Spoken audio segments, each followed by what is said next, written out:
So simple training exercises like that will teach them basic skills before you get into build season, which 6 weeks is critical. They need some idea of how things work before you get in that time crunch. Safety, safety, safety. Even today, I was out there watching the kids run their robots. Not a one of them had safety glasses on. It was quite bad.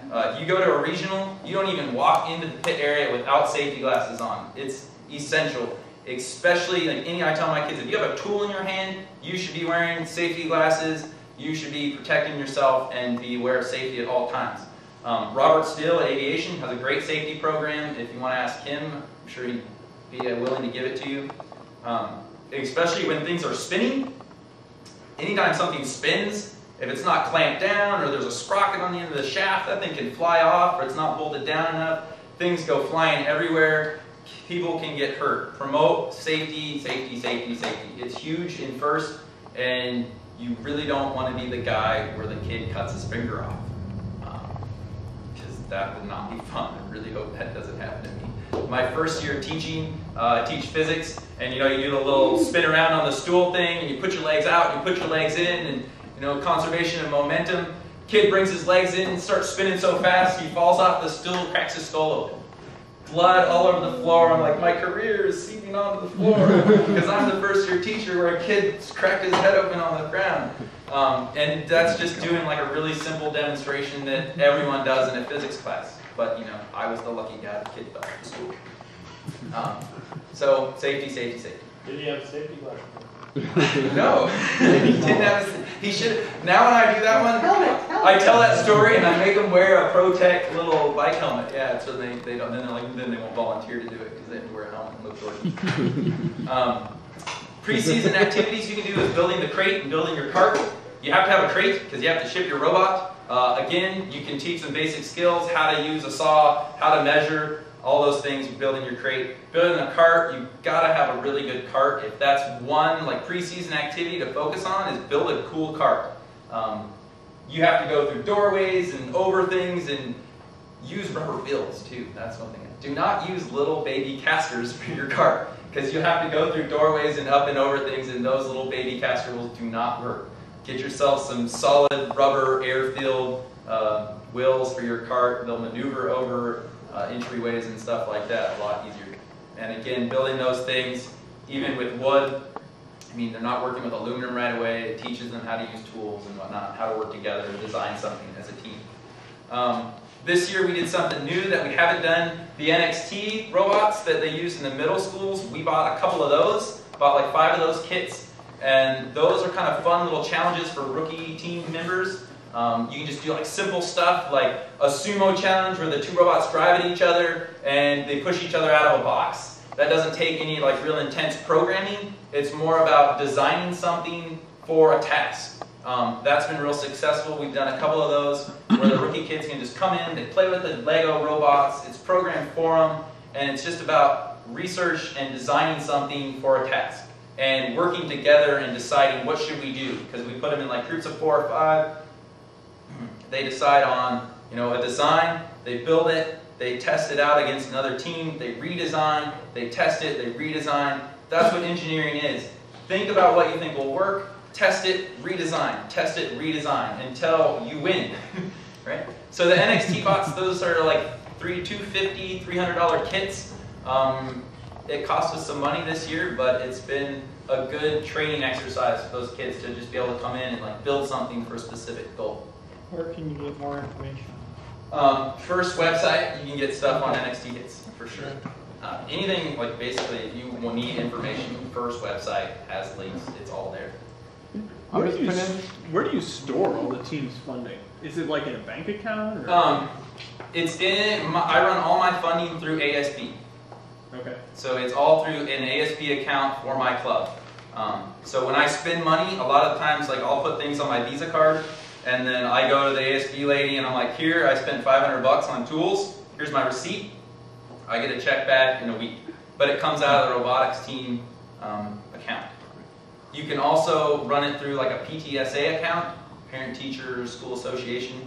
I was talking with Robert earlier about that. he actually gets a little more leeway with how he spends his money by keeping it in a PTA account as opposed to an ASB account. But having it go run through ASB, you get to see that it's actual through like an educational program and whatnot, so it kind of looks better if it's all through ASB. I just haven't put the time into setting up something different because ASB seems to work for me quite well.